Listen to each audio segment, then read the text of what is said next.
Ito yung backside ng aming building. Ganito ang kanyang view. Yan, river yan. Tapos side by side niya, puro building. Yan, napakalinis yung kanilang ano dito, river. Yan.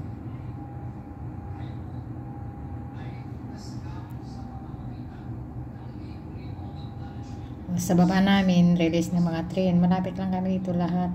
Nandito malapit kami lahat ng mga istasyon ng train at saka sasakyan. Yan, dito kami nakatira ng aking amo.